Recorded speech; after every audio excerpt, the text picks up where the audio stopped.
กราบถวายความนอบน้อมแด่พระรัตนตรัยถวายความเคารพพระมหาเถระพระเถรานุเถระทุกท่านขอความสุขความเจริญในธรรมจงบังเกิดมีแด่ท่านสาธุชนที่กำลังติดตามรับฟังรายการจากสถานีวิทยุแห่งนี้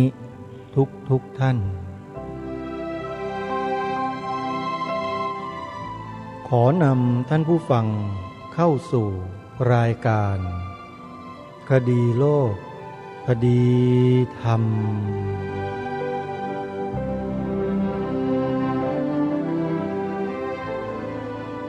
พบกันวันนี้วันแรม13 ค่ำเดือน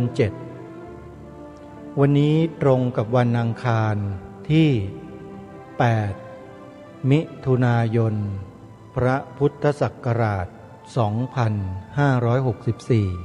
2564รายการคดีโลกคดีธรรมมาพบกับท่านผู้ฟังเป็นปกติทุกวันจันทร์ถึงวันศุกร์และวันเสาร์อาทิตย์ทางสถานีวิทยุแห่งนี้ท่านผู้ฟังสามารถดาวน์โหลดแอปพลิเคชันเพื่อติดตามรับฟังรายการนี้และรายการอื่นๆทางสถานีวิทยุแห่งนี้ได้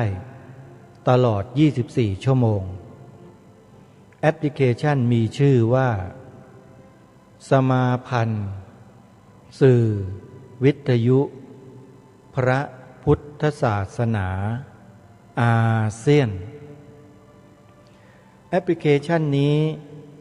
รวบรวมสถานีวิทยุพระพุทธศาสนาแห่งชาติคลื่นต่าง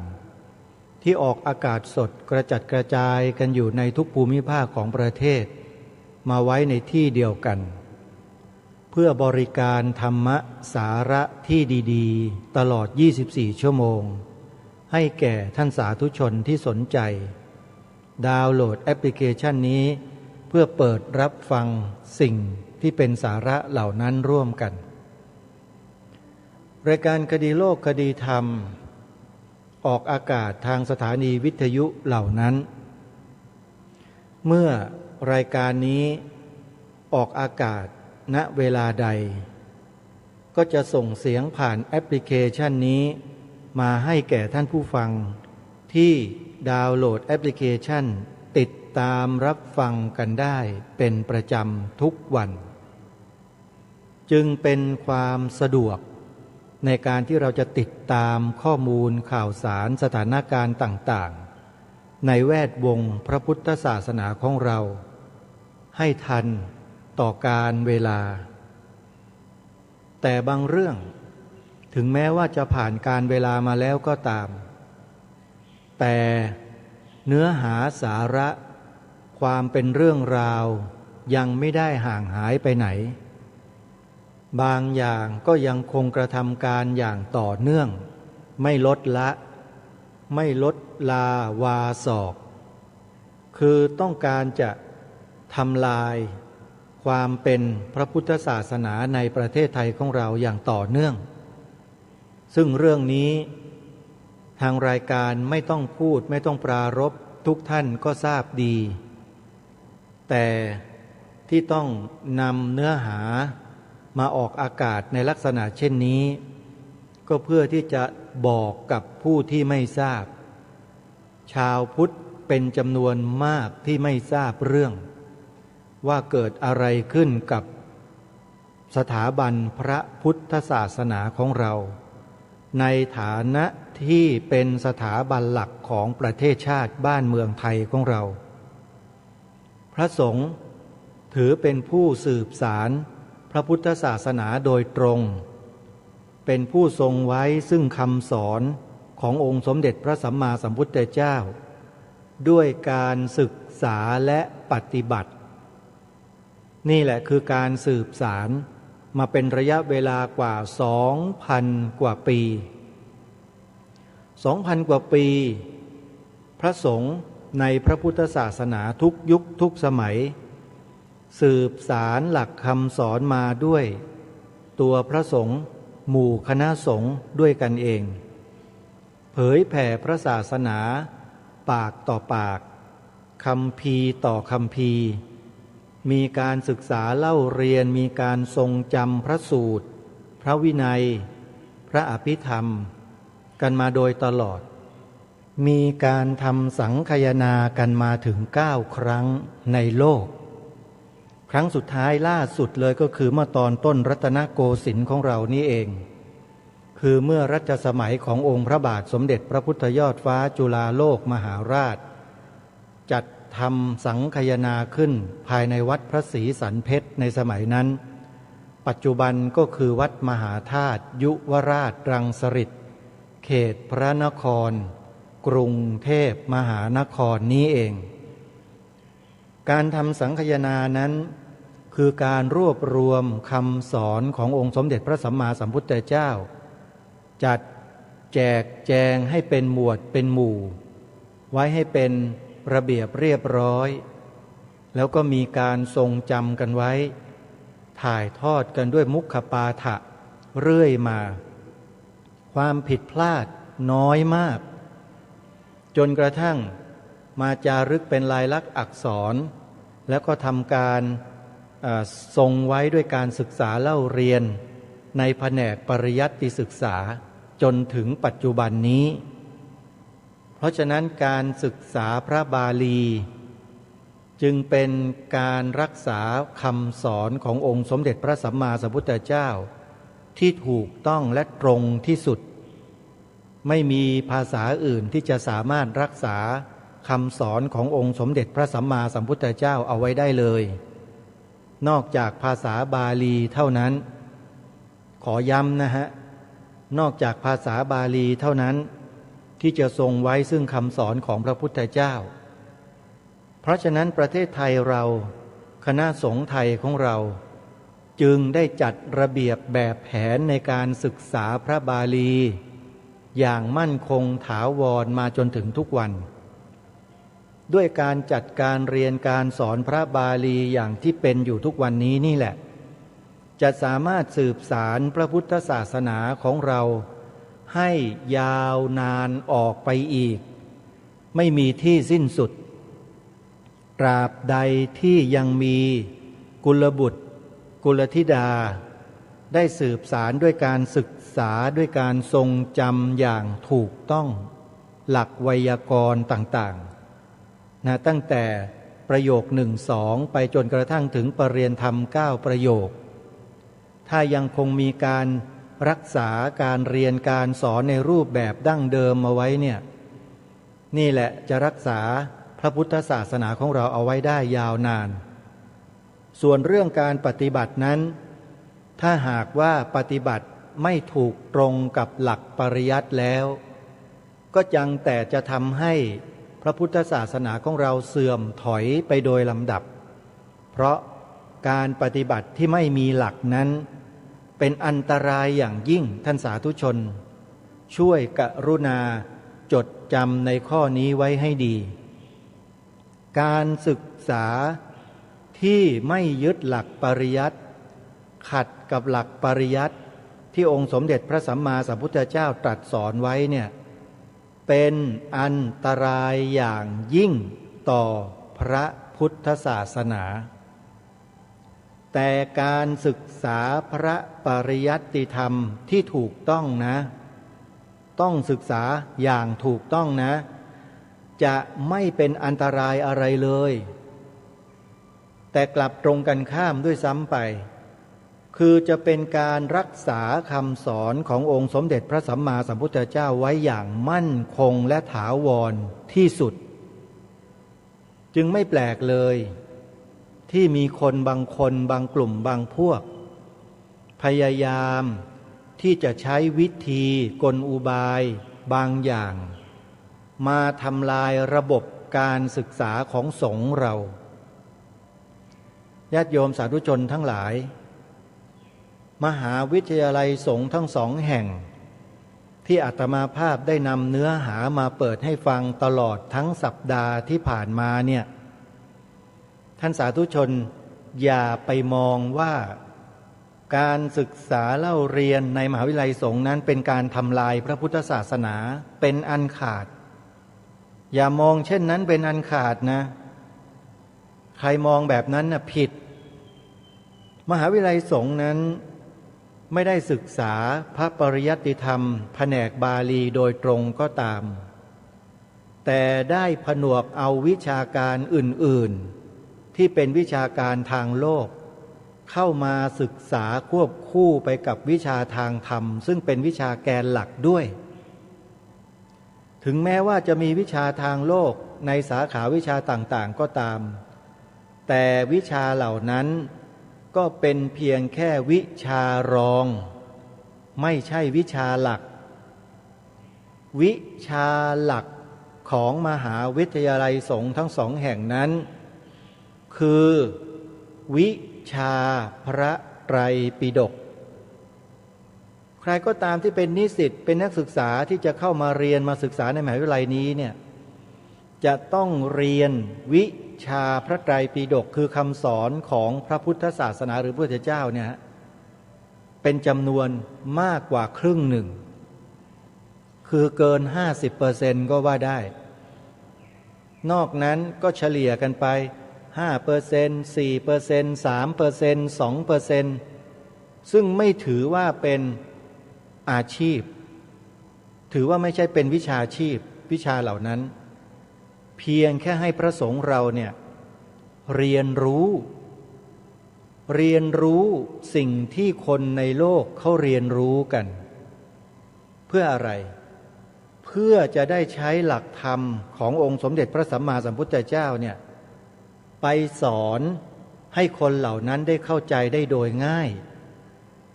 นักสังคมสงเคราะห์นักสังคมศาสตร์ก็คิดแบบหนึ่งนักดาราศาสตร์ก็คิดแบบหนึ่งนักวิทยาศาสตร์ก็คิดอีกแบบหนึ่งนักกฎหมายก็คิดอีกแบบหนึ่งนักรัฐประศาสนศาสตร์ก็คิดอีกแบบหนึ่งนักการบัญชีก็คิดอีกแบบหนึ่งนักฟิสิกส์นักเคมีการแพทย์ก็คิดกันอีกคนละแบบเพราะฉะนั้นที่พระสงฆ์หรือว่าอุบาสกอุบาสิกาเราจัดการเรียนการสอนโดยมีวิชาทางโลกเข้ามาในการศึกษาเล่าเรียนด้วยเนี่ยเพียงแค่ให้รู้แนวทางเท่านั้นเองไม่ใช่เรียนมาเพื่อประกอบอาชีพเพราะฉะนั้นใครก็ตามที่ไปตั้งประเด็นตั้งข้อรังเกียจแล้วไปพูดให้คนในสังคมรังเกียจพระสงฆ์ที่ไปเรียนอยู่ในมหาวิทยาลัยเนี่ยพวกนี้ได้กระทำบาปอันใหญ่มากอาตมาภาพว่าไม่ตายดีกันหรอกคนพวกนี้เพราะเจตนามันไม่ดีอาตมาภาพเป็นคนพูดอะไรชัดๆโยมพูดตรงๆนี่มันเป็นเรื่องของกรรมนะนี่เราพูดอยู่ในหลักของศาสนาคือเรื่องกรรมตัวนี้องค์สมเด็จพระสัมมาสัมพุทธเจ้าตรัสเลยว่ามันคือตัวเจตนาของคุณน่ะเจตนาอย่างไรเจตนาที่คุณกล่าวออกมาเพื่ออะไรแล้วผลที่มันออกมาจากการที่คุณกล่าวคำเช่นนั้นมันเกิดผลอะไรผลดีหรือผลร้ายต่อพระบวรพุทธศาสนาทุกท่านทุกคนก็คงจะทราบคำกล่าวหาว่าพระภิกษุสงฆ์เหล่านี้เรียนฟรีอยู่ฟรีกินฟรีมีแต่วิชาทางโลกเยอะแยะมากมายคนที่ไม่รู้เมื่อฟังคนพวกนี้พูดแล้วเป็นไงเสื่อมศรัทธาเมื่อเสื่อมศรัทธาแล้วคุณจะช่วยทำนุบำรุงดูแลส่งเสริมพระภิกษุสงฆ์เหล่านั้นไหมไม่ส่งเสริมถามว่าไม่ส่งเสริมแล้ว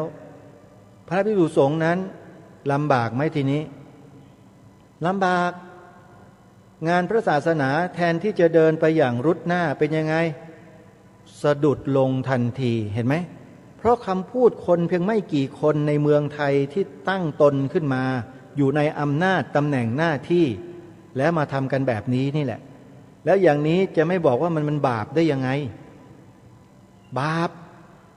พวกนี้บาปหนักยุแยงตะแคงรั่วทำให้ผู้อื่นเกิดความแตกแยกร้าวฉานทำลาย ในสิ่งที่ดีงามของสังคมประเทศชาติบ้านเมืองบาปไม่นานนะเดี๋ยวมะเร็งก็กินหรือไม่ก็อัมพฤกษ์อัมพาตพวกนี้บั้นปลายทุกคนไปดูหน้าได้เลยบั้นปลายชีวิตไม่มีดีหรอกที่มีเจตนาไม่ดีต่อพระสงฆ์ไม่ดีต่อพระศาสนาเนี่ยไม่มีดีสักคนนี่ก็ไอ้ที่ไม่ดีแรงๆนะก็ตายไปแบบไม่รู้อิโหนอิเหน่กันหลายคนแล้วเห็นไหมอยู่ๆก็ตายไปเฉยๆนะมีชื่อเสียงเป็นอาจารย์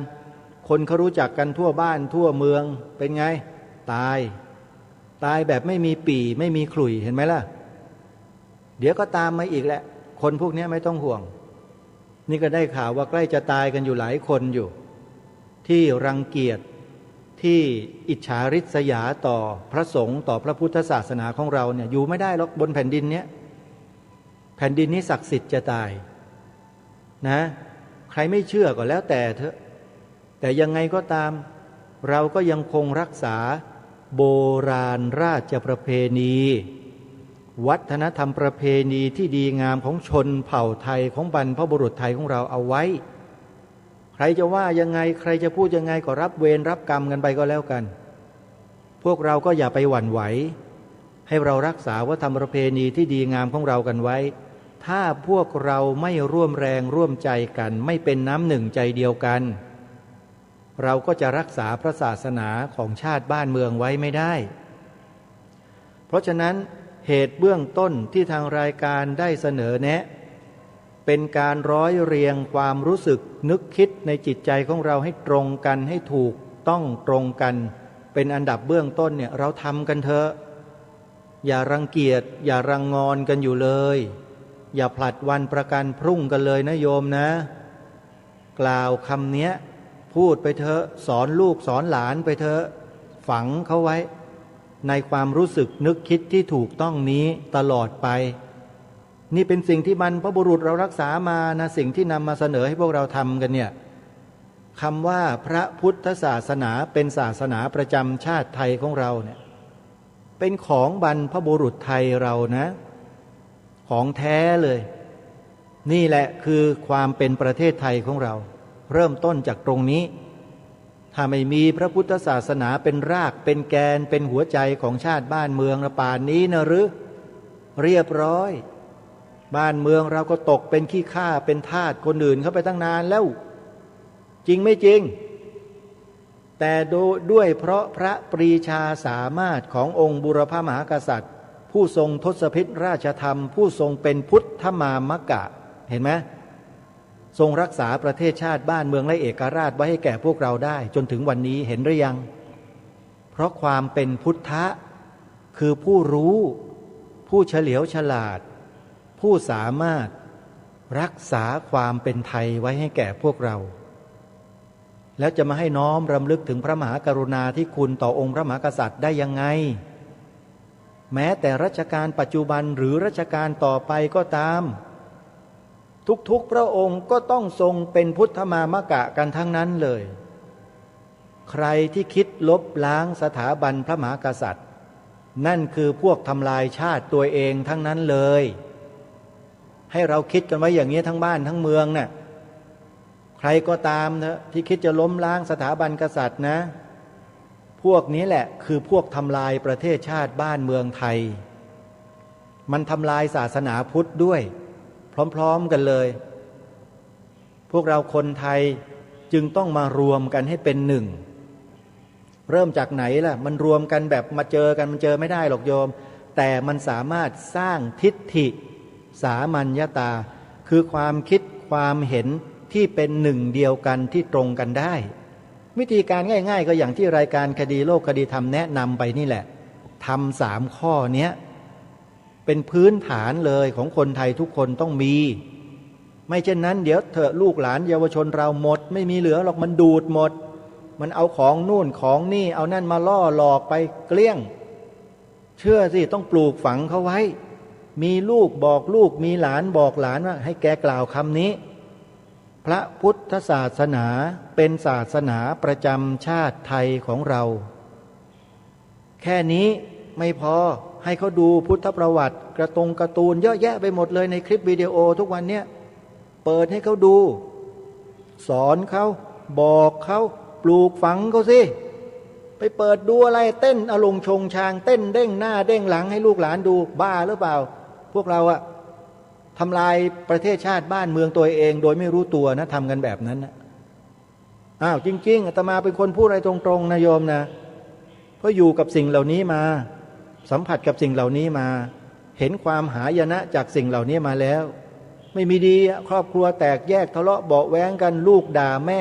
ตีพ่อตีแม่ทุบเห็นไหมน่ะในคลิปอ่ะก็เพราะปล่อยปละละเลยกันนี่ไงไม่คอยดูแลอบรมพร่ำสอนให้เขาอยู่ในกรอบอยู่ในร่องในรอยพวกเราเองนั่นแหละที่ไม่ปลูกฝังเขาเองเพราะฉะนั้นถ้าเราต้องการจะรักษาประโยชน์ส่วนรวมของประเทศชาติบ้านเมืองเอาไว้นะวิธีการเบื้องต้นง่ายๆเนี่ยคือให้เขารู้จักสำนึกต่อสถาบันชาติสำนึกต่อสถาบันพระพุทธศาสนาสำนึกต่อสถาบันพระมหากษัตริย์ไม่ใช่เรื่องใหม่นะเนี่ยเรื่องเก่าเรื่องแก่เรื่องดึกดำบรรพ์บรรพบุรุษเราสืบมาสารมารักษามาส่งต่อมาให้เราแล้วมาถึงรุ่นเราจะปฏิเสธได้ยังไงอาตมาภาพบอกนะว่าปฏิเสธไม่ได้เนี่ยอาตมาภาพเนี่ยอายุ50กว่านะโยมนะจริงๆพูดอย่างนี้มาตั้งแต่อายุ30กว่าพูดออกรายการวิทยุเนี่ยเกือบ20ปีแล้วนะที่ทำมันเนี่ยอาตมาก็ยังทำอยู่อย่างนี้ผู้หลักผู้ใหญ่บางคนบอกเอ้ยแกมันเด็กมาพูดจาแบบนี้ได้ไงเอาแล้วจะให้แก่ก่อนยังไงต้องมาพูดไม่เอาหรอกพวกท่านก็ว่ากันไปเถอะแก่แล้วก็แก่เลยอาตมาไม่ยอมแก่เลยหรอกพูดมันตั้งแต่ตอนหนุ่มๆนี่แหละแล้วก็เป็นอย่างนี้แหละโยมมันเป็นวาสนานะอาตมาภาพพูดชัดนะโยมนี่มันคือวาสนาของแต่ละคนมันไม่เหมือนกันอาตมาภาพมันถูกสร้างมาแบบนี้โยมอดีตชาติเนี่ยอาตมาภาพคิดว่าตัวเองเนี่ยมันเป็นนักรบแนวหน้ามาก่อนไม่รู้นักรบอะไรแหละแต่จิตใจมันเป็นอย่างนี้อะไรที่มันไม่ถูกต้องไม่ควรแล้วยอมไม่ได้เพราะนี่มันบ้านเมืองของเราบ้านเมืองเราต้องรักษาอยากทำลายเชิญมาเราสู้เกียรติศักดิ์ของเราเชิดชูเราสู้ไม่ถอยจนก้าวเดียว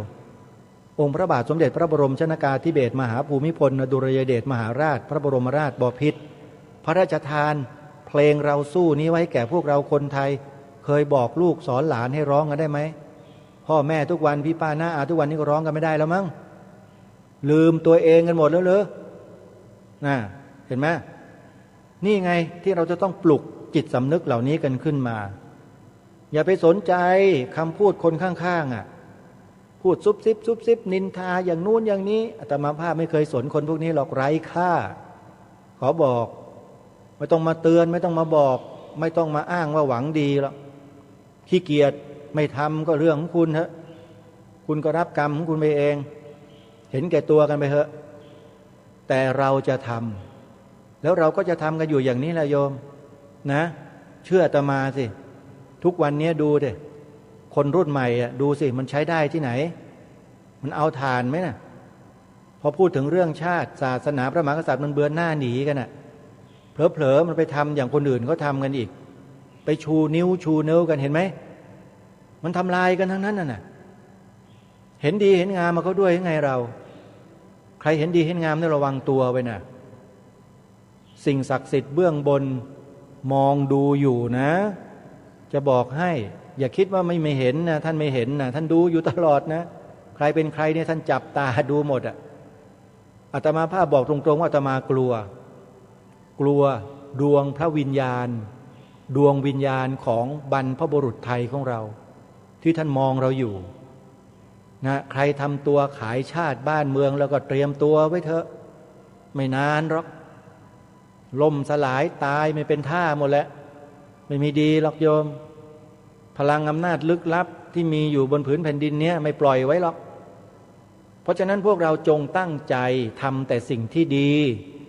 ทำแต่สิ่งที่เป็นประโยชน์ต่อส่วนรวมของชาติบ้านเมืองดีที่สุด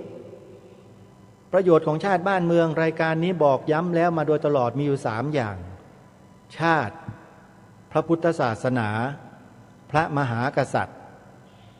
บอกลูกบอกหลานเอาไว้เลยว่านี่คือประโยชน์ส่วนรวมที่เราจะต้องช่วยกันปกป้องรักษาสืบสารอย่าให้หายไปโดยเฉพาะอย่าให้หายไปจากมโนสำนึกไอ้เทคโนโลยีสื่อติ๊กต๊อกบ้าบอคอแตกมันจะมายังไงขนาดไหนก็ตามก็อย่าไปทำให้ตัวเองต่ำลงไปกับสิ่งเหล่านั้นจงอยู่เหนือพวกมันไว้ไม่ได้ห้ามนะดูก็ดูไปเล่นก็เล่นไปแต่อย่าขาดจิตสำนึกนะให้สำนึกไว้เสมอนะว่าเราคือลูกหลานไทยนะขอแค่นี้ไม่ต้องขออะไรมากอ่ะไม่ได้ห้ามมันจะเป็นเกย์เป็นตุ๊ดเป็นแต๋วเป็นบ้าเป็นบออะไรก็เป็นไปเถอะแต่อย่าลืมสำนึกตัวเองว่าเป็นคนไทยก็แล้วกันชาติพระพุทธศาสนาพระมหากษัตริย์ต้องช่วยกันปกปักรักษาสืบสารคุ้มครองไม่ใช่ปล่อยปละละเลยหรือไปเป็นด้ามให้กับฝ่ายศัตรูมาฟันกันเองไอ้อย่างเงี้ยแล้วมันน่าเหลือเกินเชียวมันน่าตำหนินะอาตมาภาพพูดเป็นอย่างอื่นไม่ได้เดี๋ยวโยมก็ว่าอีกมันน่าตำหนินะไอ้คนไทยที่เป็นแบบนั้นน่ะเพราะฉะนั้นการที่ทางรายการคดีโลกคดีธรรมได้นำเสียงการอภิปรายบนเวทีสัมมนาทางวิชาการของบุคลากรมหาวิทยาลัยสงฆ์ทั้งสองแห่งมาเปิดให้พวกเราได้ฟังกันในช่วงนี้เนี่ยก็เพื่อให้พวกเราได้รู้ได้ทราบว่าในประเทศไทยของเราทุกวันนี้มันไม่ปกติเพราะมีคนไม่ปกตินะมันมาแสดงความอาหังการมะมังการมาแสดงอาการเพี้ยนแสดงอาการบูดเบี้ยวทำเป็นว่าตัวเองเป็นผู้รู้อย่างเงี้ยเหนือกว่าบุคลากรในพระศาสนาของเราแล้วก็เที่ยวมาตั้งข้อสังเกตตั้งข้อรังเกียจนะตั้งข้อกล่าวหาอย่างนั้นอย่างนี้บุคลากรของสองมหาวิทยาลัยสงฆ์ทั้งพระและคฤหัสถ์ก็ต้องออกมาจัดเวทีเพื่อแสดงมาชี้แจงให้แก่สังคมได้รับรู้รับทราบซึ่งเราก็ได้ฟังกันไปจนจบหมดแล้วเหลือช่วงสุดท้ายนิดเดียวคือทางสมาคมปริยนธรรม9ประโยคก็จะมีการแถลงการตอนท้ายนิดหนึ่งและเดี๋ยวอาตมาภาพก็จะเปิดให้ฟังในช่วงท้ายๆของรายการเป็นการปิดนะปิดฉากเนื้อหาทางวิชาการของมหาวิทยาลัยสงฆ์ทั้งสองแห่งเอาไว้แต่เพียงเท่านั้นแล้วถ้ามีเนื้อหาเกี่ยวกับมหาวิทยาลัยสงฆ์สองแห่งที่มีการบรรยายมีการพูดเอาไว้โดยบุคลากรชั้นสูงของมหาวิทยาลัยทั้งสองแห่งเมื่อไหร่ก็จะนำมาเปิดให้พวกเราได้ฟังเพื่อทำความเข้าใจทำความรู้ให้เป็นที่ปรากฏแก่สังคมแก่พวกเราเนี่ยสืบต่อไปด้วยเพื่อมองให้เห็นประโยชน์มองให้เห็นคุณค่าของมหาวิทยาลัยสงฆ์ถ้าไม่มีมหาวิทยาลัยสงฆ์สองแห่งเนี่ยหรือไอ้ลูกหลานโยมในสมัยก่อนๆเนี่ยมันจะลืมตาอ้าปากในสังคมนี้ได้ไหมล่ะเกียรติและศักดิ์ศรีมันไม่มีหรอกมันถูกขย่มถูกถล่มถูกถมใส่ตลอดแหละไอ้พวกยากจนไอ้พวกบ้านนอกมันว่าอย่างนั้นน่ะคนบางกลุ่มบางพวกมันว่าพวกเรานะอาตมาภาพเนี่ยพ่อแม่ก็บ้านนอกนะโยมอาตมาภาพก็ไม่ได้เกิดบ้านนอกแต่เกิดในกรุงเทพก็ตามแต่ใจมันรักชนบทเพราะชีวิตชนบทมันบริสุทธิ์ทั้งกายภาพบริสุทธิ์ทั้งจิตภาพทั้งรูปธรรมทั้งนามธรรมมันเกิดมาจากความบริสุทธิ์โยมมันเกิดมาจากรากหญ้าบนแผ่นดินพวกเราเนี่ยมันเกิดมาจากแผ่นดินโยมไม่ได้เกิดมาจากบนฟ้ามันบริสุทธิ์ไงพอเกิดมาก็สร้างตัวเองนะด้วยการเรียนรู้ด้วยการศึกษาด้วยการประพฤติปฏิบัติพ่อแม่ปู่ย่าตายายก็อบรมพร่ำสอนถ่ายทอดวิชาการพื้นบ้านต่างๆวัฒนธรรมประเพณีที่ดีงามต่างๆให้แก่พวกเราได้มาสืบสานกันต่อก็รักษาวัฒนธรรมประเพณีมาต่อกันมาแบบนี้นี่เขาเรียกว่าเกิดมาด้วยความบริสุทธิ์รักษาสิ่งที่บริสุทธิ์กันไว้แล้วมาได้ศึกษาเรียนรู้พระพุทธศาสนาเข้าไปสู่ชีวิตเพิ่มเติมเนี่ยมันสุดยอดจริงๆจริงไม่จริงไม่มีวิชาใดในโลกที่จะดี เลิศประเสริฐเท่ากับวิชาพระพุทธศาสนาหรอกจะบอกให้นะจริงๆถ้าหากไม่ดีจริงอ่ะมหาวิทยาลัยดังๆมหาวิทยาลัยออกฟอร์ดมหาวิทยาลัยเคมบริดจ์มหาวิทยาลัยปรินสตันมหาวิทยาลัยดังๆของโลกเขาจะบรรจุหลักสูตรวิชาพุทธศาสนาไว้ในมหาวิทยาลัยเขาทำไมไปดูสิฮะมหาวิทยาลัยที่กล่าวมาทั้งหมดเนี่ยเขามีหลักสูตรวิชาพระพุทธศาสนาอยู่นะเรียนกันเป็นล่ำเป็นสันเลยแล้วเดี๋ยวนี้วัยรุ่นนักศึกษาของต่างประเทศหันมาเลือกวิชาพระพุทธศาสนากันมากขึ้นเพิ่มขึ้นทำไมล่ะก็เขาประจักษ์แจ้งคำสอนของพระพุทธเจ้าเนี่ยทำให้คนในยุคนี้นะเริ่มเข้าใจเรื่องของชีวิตเรื่องของการเวียนว่ายตายเกิดเรื่องของพลังงานที่มันปรากฏอยู่ในรูปของนามธรรมเนี่ยเพิ่มมากขึ้น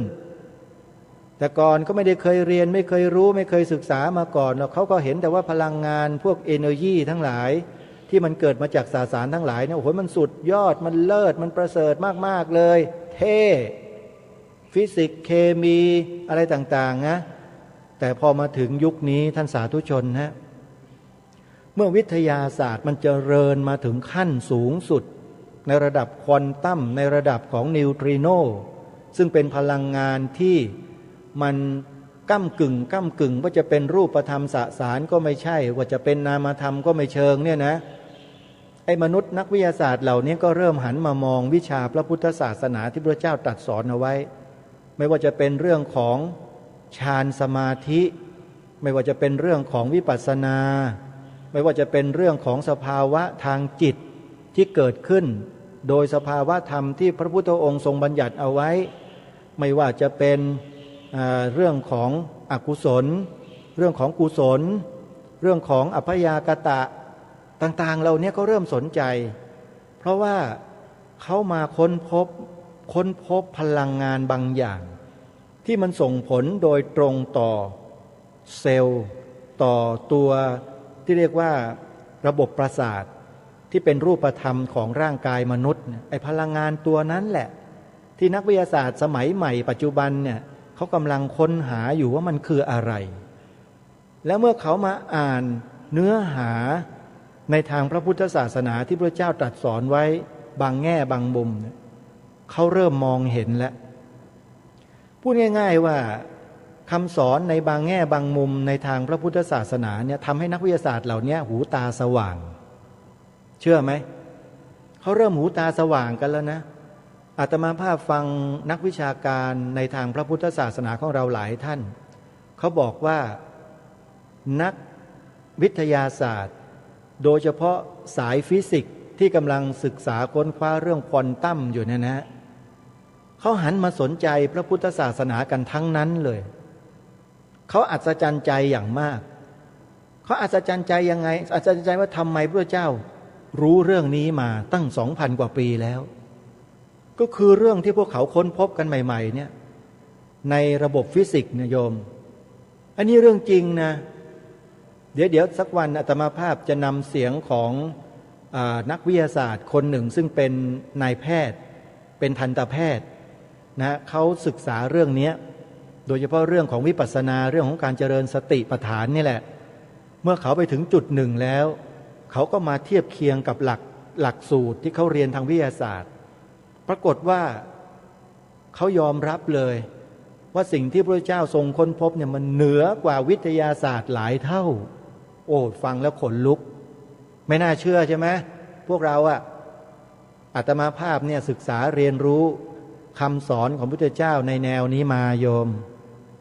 เคยเรียนไหมล่ะพระอภิธรรม9 ปริเฉดถ้ายังไม่เคยเรียนโยมก็ต้องฟังนะโยมนะอย่าเถียงอาตมานะคนที่ไม่ได้เรียนมาก่อน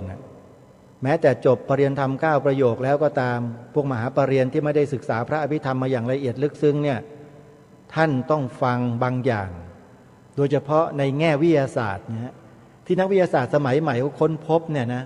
มันเป็นอะไรที่ทำให้บอกตรงๆนะคนอื่นคิดยังไงก็ช่างแต่อาตมาภาพเมื่อมาฟังนักวิทยาศาสตร์เหล่านี้เขาพูดถึงพระพุทธศาสนาในแง่ของการยกย่อง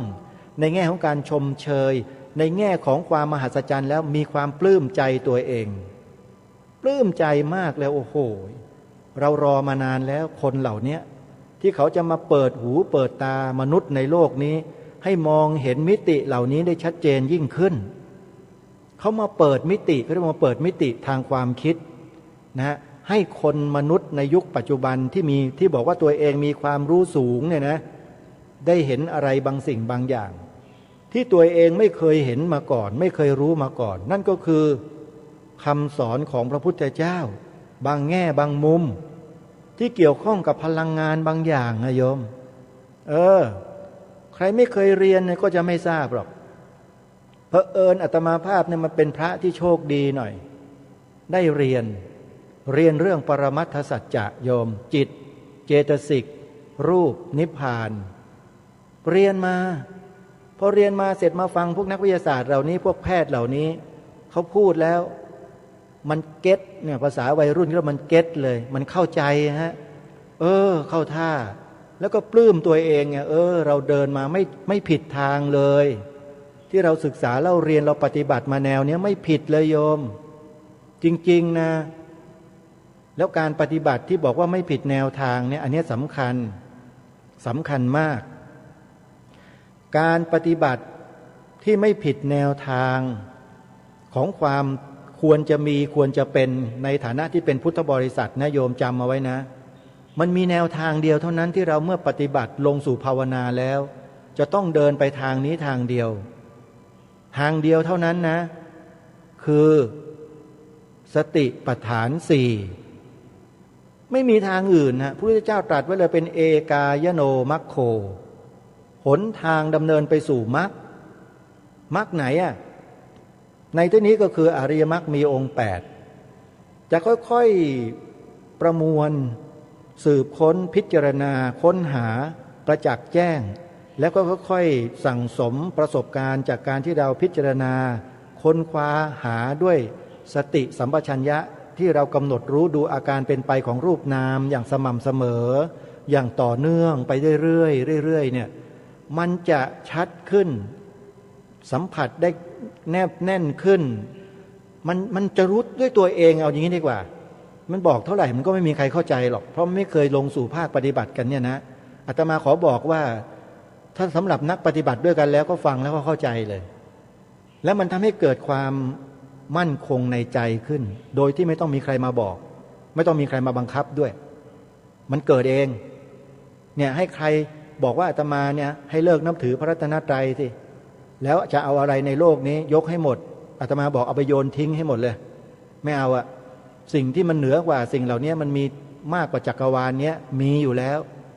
อาตมาภาพได้แล้วสิ่งเหล่านี้ต้องการแค่นี้พอแค่ได้ฟังคำสอนพระพุทธเจ้าแค่ได้อ่านคำสอนพระพุทธเจ้าแค่ได้ปฏิบัติตามคำสอนของพระพุทธเจ้าแล้วได้ประจักษ์แจ้งอย่างใดอย่างหนึ่งเท่านั้นคุ้มแล้วโยมเนี่ยจนมาเป็นอาตมาทุกวันนี้จนมาเป็นผมทุกวันนี้ครับครูบาอาจารย์ที่เคารพเพราะประจักษ์แจ้งบางอย่างถามว่าบรรลุอะไรเปล่าแค่ได้แค่สุตตมยปัญญากับจินตามยปัญญา2 อย่างขอย้ำนะผมยังไม่ได้ภาวนามยปัญญานะครับครูบาอาจารย์ผู้รู้ทั้งหลายนะไม่ได้อวดอุตรินะทุกคนได้หมดแหละถ้าทำได้เหมือนกันเลยปุถุชนอย่างเรานี่แหละจินตามยปัญญาเนี่ยขอให้ได้เถอะแค่นี้ก็สามารถที่จะทรงไว้รักษาไว้ซึ่งความเป็นพุทธบริษัทของเราอย่างแนบแน่นมั่นคงแล้วโยมนี่เรื่องจริงนะไม่ใช่พูดโกหกนะฮะเอาละท่านสาธุชนพูดมาจนกระทั่งเกือบหมดเวลาตรงนี้เนื้อหาของคลิปเสียงที่มหาวิทยาลัยสงฆ์2 แห่งได้พูดกันมาตลอดทั้งสัปดาห์ที่ผ่านมายังเหลือช่วงท้ายอยู่นิดเดียวก็คือการแถลงการของสมาคมปริยธรรม9 ประโยคนะเดี๋ยวเราไปติดตามรับฟังในช่วงท้ายนิดนึงและถ้าหากมีเวลาพอก็จะมาสรุปให้ฟังในช่วงนี้ไปติดตามรับฟังการแถลงการของสมาคมปริยธรรม9 ประโยคโดยพร้อมเพรียงกันณบัดนี้ครับขอบคุณท่านอาจารย์บรรจบมากครับเวลาเรามีจำกัดครับท่านผู้มีเกียรติทุกท่านท่านผู้ชมที่อยู่ทางบ้านในช่วงต่อไปจะมีการแถลงการโดยสมาคมปริยธรรม9 ประโยคนะครับโดยกลุ่มชาวพุทธที่ไม่ฝักใฝ่ทางการเมืองนะครับก็อยากจะให้มาแสดงจุดประสงค์หรือว่า จุดยืนนะครับขออนุญาตเรียนเชิญท่านอาจารย์พันเอกสรัญญภูมิผู้พึ่งนะครับผมท่านเป็นอดีตผู้อำนวยการกองอนุสาสนาจารย์กรมยุทธศึกษาทหารบกนะครับเรียนเชิญมากล่าวแถลงการสักนิดหนึ่งนะครับขอเรียนเชิญครับอาจารย์ครับแถลงการหนึ่งหลักสูตรการจัดการเรียนการสอนของมหาวิทยาลัยสงฆ์ทั้ง2 แห่งในปัจจุบันเป็นไปตามพระราชประสงค์ของพระบาทสมเด็จพระจุลจอมเกล้าเจ้าอยู่หัวที่ทรงมีพระราชประสงค์ให้พระสงฆ์เรียนวิชาการชั้นสูงตามหลักวิทยาการสมัยใหม่แบบนานาอารยประเทศเพื่อนำไปสอนและประยุกต์ใช้ให้เข้ากับชนทุกชั้นไม่ผิดพระธรรมวินัยและประเพณีปฏิบัติของพระสงฆ์ไทยมาแต่โบราณกาลแต่ประการใด 2. พระสงฆ์ไทยไม่ได้เรียนฟรีกินฟรีและอยู่ฟรีและเอาเปรียบประชาชนคนอื่นแต่ประการใดแต่ทักษิณาธรรมทุกสิ่งอย่างที่มีผู้นำมาถวายนั้นเกิดขึ้นเพราะศรัทธาที่มีต่อพระสงฆ์ต่างหากจึงขอเรียกร้องให้ผู้ที่กล่าวหาพระสงฆ์อยู่ออกมาชี้แจงต่อสาธารณชน 3. ขอเรียกร้องให้ผู้ปฏิรูปคณะสงฆ์ชี้แจงแนวทางปฏิบัติในการจับต้องเงินของพระสงฆ์ว่าจะให้พระสงฆ์ใช้เงินอย่างไรมีมาตรการรองรับที่ชัดเจนอย่างไรบ้าง 4. ขอเรียกร้องให้สภาปฏิรูปแก้ปัญหาของพระพุทธศาสนาอย่างเป็นรูปธรรมโดยการออกพระราชบัญญัติจัดตั้งองค์กรกำกับดูแลพระพุทธศาสนาเป็นองค์กรมหาชนขึ้นตรงกับสำนักนายกรัฐมนตรีมีอำนาจในการใช้บุคลากรและงบประมาณในทุกหน่วยงานเพื่อปฏิรูปพระพุทธศาสนาให้เสร็จสิ้นสมาคมปรริยนธรรม9 ประโยคในนามกลุ่มชาวพุทธผู้ไม่ฝักใฝ่การเมือง20 มิถุนายน 2558ครับขอบคุณท่านอาจารย์พันเอกสรัญญภูมิปรบมือให้ท่านเลยครับครับเนื่องจากว่าเวลาเรามีจำกัดถึง5:30นะครับก็จะใกล้จะหมดเวลาการพิปรายในวันนี้รวมทั้งปางการปาฐกถา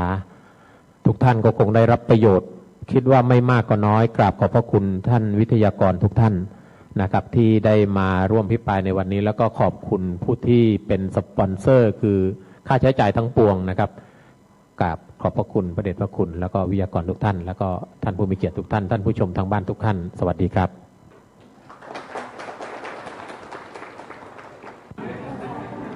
ท่านผู้ชมฮะการอภิปรายทางวิชาการในหัวข้อเรื่องการศึกษาของมหาวิทยาลัยสงฆ์ไทยเป็นปัญหาสังคมหรือไม่นั้นก็จบลงไปเป็นที่เรียบร้อยแล้วเราลองมาฟังบทสรุปความคิดเห็นของผู้ดำเนินการอภิปรายในวันนี้คือท่านพันโทไพโรจน์พนารินดูนะว่าในฐานะเป็นผู้ดำเนินการบนเวทีนั้นจะให้มุมมองกับพวกเราอย่างไรในช่วงท้ายรายการฮะครับสรุปยังไงตรงนี้ครับสวัสดีครับท่านผู้ชมที่อยู่ทางบ้านทุกท่านในการประชุมในวันนี้อภิปรายในวันนี้เรามีข้อสรุปก็คือว่าพระสงฆ์อยู่คู่กับประเทศไทยมานานแล้วก็ช่วยกันสร้างชาติสร้างศาสนาถือว่าเป็นสถาบันหลักสถาบันหนึ่งที่เราขาดไม่ได้และพระสงฆ์ต้องอยู่โดยธรรมวินัยก็คือต้องเลี้ยงชีพโดยอาศัยข้าวของชาวบ้านฉะนั้นข้อกล่าวหาที่ว่าพระสงฆ์อยู่ฟรีกินฟรีนั้นเป็นสิ่งที่ไม่เหมาะแล้วก็เป็นคำพูดที่ไม่แสดงความเคารพให้เกียรติกับพระสงฆ์เพราะว่าต้องใช้คำว่าฉันและพระสงฆ์จำเป็นจะต้องศึกษาศาสตร์ต่างๆนะแก่รัชกาลที่4ท่านก็ศึกษาดาราศาสตร์ภาษาศาสตร์เพื่อที่จะอนุเคราะห์สงเคราะห์ญาติโยมนะครับให้ตรงตามอุดมการณ์หลักการของพระพุทธศาสนาก็คือพหุชนะหิตายะเพื่อประโยชน์แก่คนหมู่มากพหุชนะสุขายะเพื่อความสุขของคนหมู่มากฉะนั้นการที่สถาบันสงฆ์เข้มแข็งคนที่เรียนในสถาบันสงฆ์เข้มแข็งนั้นถือว่าเป็นสิ่งที่ดีเป็นคุณูปการะนะครับคุณูปการต่อพระพุทธศาสนาต่อประเทศชาติและที่สำคัญที่สุดนะครับทุกคนที่บวชเข้ามาเนี่ยถ้าได้การศึกษาถ้าได้รับการศึกษานี้ถือว่าจะเป็นกำลังที่ดีของพระศาสนาและก็ต่อประเทศชาติพัฒนาบ้านเมืองต่อไปและการศึกษานั้นเป็นสิทธิขั้นพื้นฐาน นะครับไม่ว่าจะอยู่ในสถานะใดอยู่ตรงไหนนะครับควรได้รับการศึกษาเสมอกันหมดทุกที่ทุกแห่งทุกเพศกันไปนะครับผมก็ขอสรุปให้กับท่านผู้ชมที่อยู่ทางบ้านได้ฟังนะครับเท่านี้ครับถามความเห็นนิดหนึ่งนะโยมอาจารย์ในปัจจุบันนี้สังคมประเทศไทยของเราเนี่ยรู้สึกว่าจะมีอะไรที่แปลกๆแล้วก็ไม่ค่อยจะสอดคล้องกับวิถีชีวิตและวัฒนธรรมของความคิดของคนไทยเรามากยิ่งขึ้นเนี่ยอนาคตข้างหน้าในฐานะที่เราเป็นชาวพุทธไม่ว่าจะอยู่ส่วนไหนก็ตามเราจะทำกันยังไงตรงนี้ในการที่จะช่วยกันทำให้ปัญหาเหล่านี้ถึงแม้ว่าจะไม่หมดไปก็ทำให้สังคมนี้อยู่ได้ครับเราก็ต้องใช้หลักของพระพุทธเจ้านะครับคือต้องร่วมด้วยช่วยกันนะครับนิกขันโหนิกขันหาระหังปักขันโหปักขันหาระหังนั่นก็คือหมายความว่าคนที่ทำไม่ดีคนที่ทำชั่วเราก็ต้องช่วยกันประณามหรือว่ากดหรือว่าขีดเส้นแบ่งปันเอาไว้แต่คนที่ทำความดีเราต้องประกาศให้ชาวโลกรู้ต้องให้กำลังใจคนทำดีให้โอกาสคนทำดีได้มีโอกาสได้นำเสนอให้สังคมได้รับรู้นะครับเขาก็จะเกิดกำลังใจในการทำดีครับผมขออนุโมทนาขอบคุณอาจารย์มากเลยที่ได้ให้ข้อมูลตรงนี้ท่านเชิญพรนี่คือบทสรุปนะฮะของการประชุมทางวิชาการในวันนี้ซึ่ง DDTV ของเราได้มีโอกาสมาร่วมทำการบันทึกสิ่งที่เป็นสาระเป็นประโยชน์เพื่อเป็นการถ่ายทอดความรู้จากเวทีที่มหาวิทยาลัยราชภัฏพระนครซึ่งเป็นสถาบันพุทธวิชาลัยซึ่งตั้งอยู่ภายในพื้นที่ดินของวัดพระศรีมหาธาตุบางเขนถ้าหากว่าเวทีในลักษณะเช่นนี้เกิดขึ้นที่ไหน DDTV ของเราจะติดตามมาให้ท่านผู้ชมได้ติดตามรับชมกันในโอกาสต่อๆไปช่วงนี้ขอกลับไปติดตามรับชมรายการภาพปกติของทางสถานีได้ณโอกาสแบบนี้ขอเจริญพร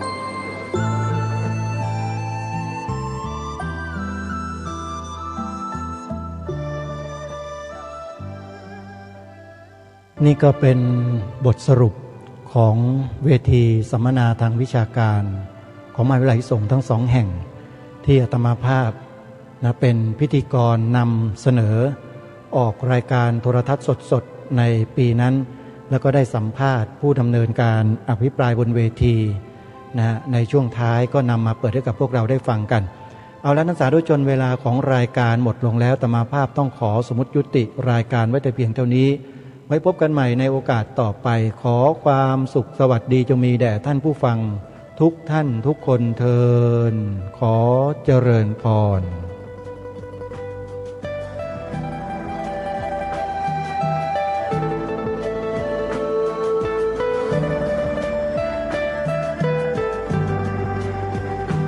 กล้าคิดก็ต้องกล้าทำอย่ากลัวถ้าทำความดีเป็นศึกษาปัญหาให้ทันท่วงทีเมืองไทยจะพัฒนากว่านี้รายการดีๆคดีโลกคดี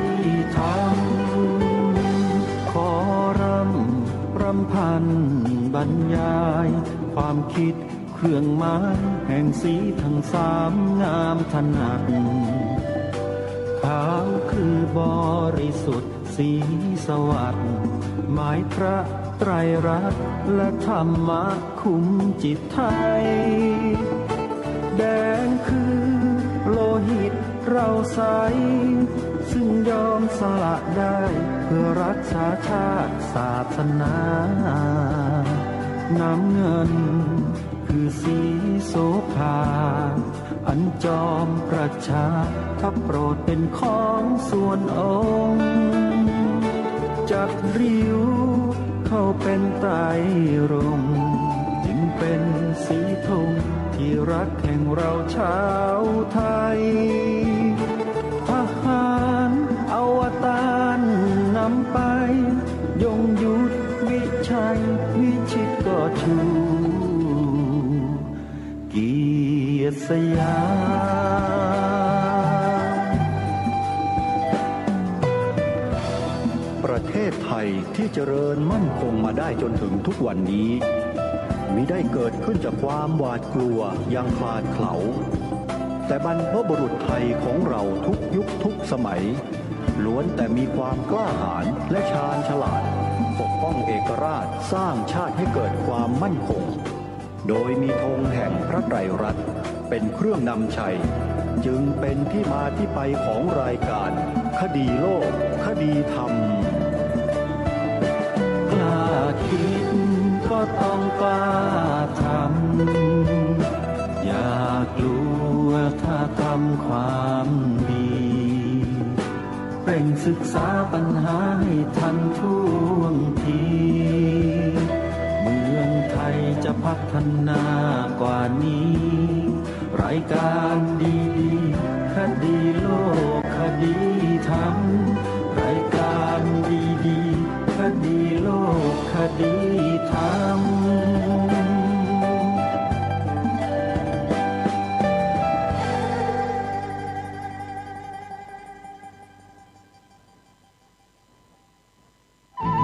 ที่จบไปแล้วนั้นเป็นรายการ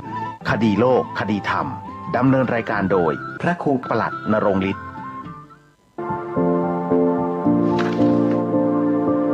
กราบถวายความเคารพคณะครูบาอาจารย์และศิษย์เก่าวัดสวนดอกทุกรูปทุกท่านทั้งบรรพชิตและคฤหัสถ์ผมพระครูกิติภัทรานุยุทธผู้ช่วยเจ้าวาดวัดสวนดอกพระรามหลวงอยากจะขอเชิญชวนเจริญพรเรียนเชิญคณะครูบาอาจารย์ทุก